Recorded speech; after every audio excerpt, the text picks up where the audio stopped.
તો આજે કાકડીમાં પાણી ચાલુ કર્યું છે.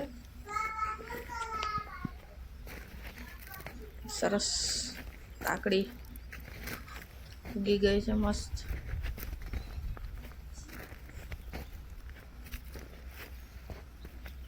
નીંદવાનું હતું, નીંદી દીધું. આજથી પાણી ચાલુ કર્યું છે. પક્ષીઓનો કલરવ ને સરસ મજાનું વાતાવરણ.